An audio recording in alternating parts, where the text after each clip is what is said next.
symptoms of consciousness. But as soon as the soul leaves the body at the time of death, all these symptoms disappear at the same time.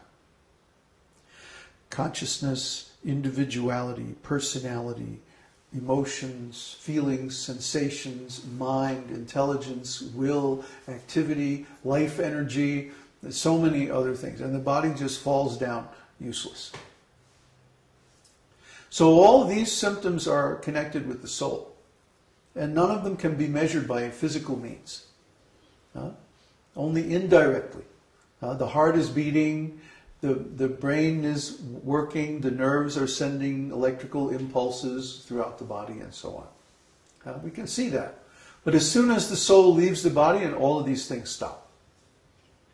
So that means all of them are based on the presence of the soul. Okay? The Guru teaches this. This is the first thing. This is the very beginning of spiritual life, real spiritual life. Because real spiritual life means knowledge based on a transcendental platform. If our knowledge is not transcendental, if it's not spiritual, if it's not eternal, if it's subject to change, modifications, theory, guesswork, speculation, then it's not really transcendental knowledge. Transcendental knowledge is received. It's not generated. It's received through the chain of disciplic succession, parampara. And there are 4 bona fide Vedic paramparas. The Brahma Sampradaya, the Rudra Sampradaya, the Lakshmi Sampradaya, and the Kumara Sampradaya. And most of them are only in India.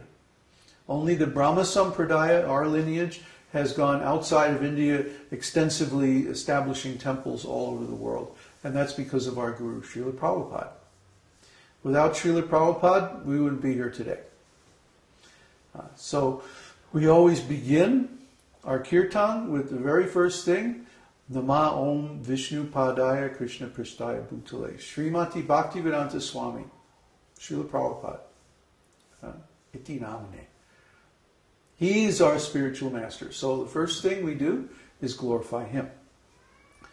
Now, where does a spiritual master come from? Where does a spiritual master get his potency? Well, the spiritual master is simply a disciple who has attained perfection. So if you want to know who is a spiritual master, first you see who is the best disciple, who has actually learned all the teachings, who has actually practiced all the teachings, who has actually attained the results of all the teachings. That is spiritual master, that's Guru. And there are many statements in the scripture about the position of the Guru and all of this. But the original Guru, original spiritual master, is Krishna's first expansion, Balarāma. Kṛṣṇa himself is the supreme enjoyer, and he's the reservoir of all pleasure. And he doesn't have anything to do. He doesn't do anything. He just enjoys. God is on vacation eternally. He doesn't have to work. He doesn't have to, create the material world and all the living entities and all of that. He doesn't do that. His expansions do that. God is so powerful that he can expand another God just as powerful as himself without being diminished in any way. That's because he's the absolute. He's infinite. That's what infinite means. Infinite means that the infinity can expand into another infinity without being diminished. It's still infinite. You see? So God is infinitely powerful. Bhagavan. Bhagavan means one who possesses 6 opulences. You know what they are? Beauty, fame, wealth, power, renunciation, and what were we just talking about? Knowledge. So, he who possesses beauty, fame, power, wealth, knowledge, and renunciation. in full, unlimited. That's God. So who is that? Only Kṛṣṇa. Only Kṛṣṇa. No one else has demonstrated that he possesses all of these opulences in full. I mean, Krishna's beauty alone. You could write books, and actually there have been many books written just about Krishna's beauty. Krishna is so attractive. That's what Krishna means. Krish means pleasure. I'm sorry, Krish means like unlimited or reservoir, and na means pleasure. Just like when we're eating something delicious, we go, nom, nom, nom, nom, nom. It's natural sound. Sanskrit is a natural sound. Everything in Sanskrit is perfectly natural and real. That's why when we chant these Sanskrit mantras, we always get the effects. So Kṛṣṇa, that's what the little dot under the N means. It's not na, like a regular English na. It's but with the tongue up on the roof of the mouth. Na. Kṛṣṇa. Kṛṣṇa. Yeah. And it's hard for us Westerners to hear the difference, but the people from India can hear the difference in between na, na, na. Those different pronunciations. They're called cerebrals, palatals, and dentals. Consonances. So Sanskrit has all these subtle variations of sound. Then they give subtle variations of meaning as well.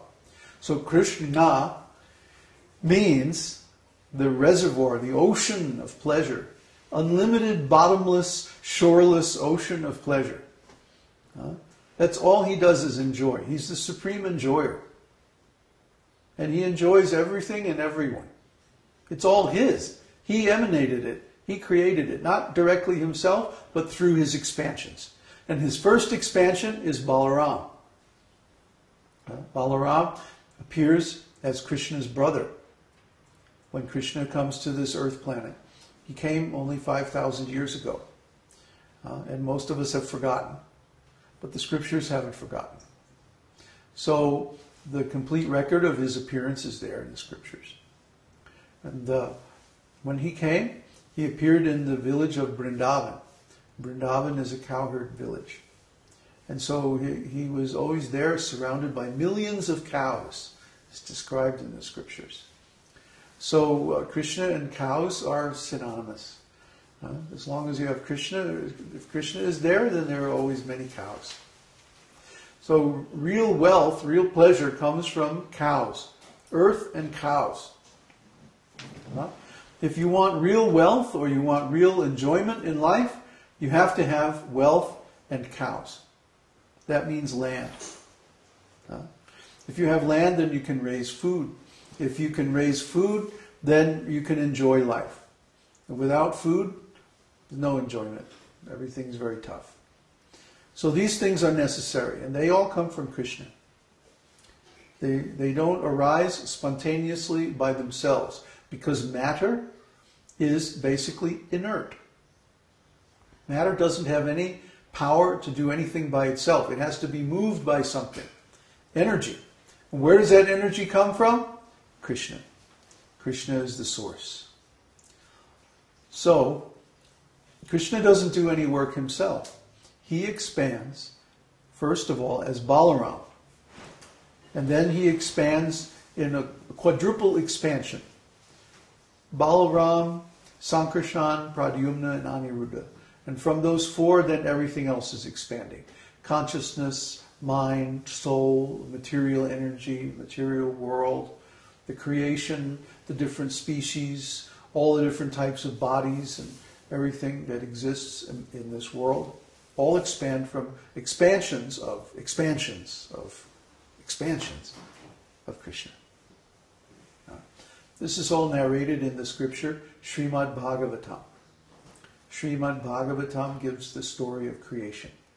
Not just in 7 verses like in Genesis, but in very, very detailed, very deep explanation of how God creates the material world. So he doesn't do this directly.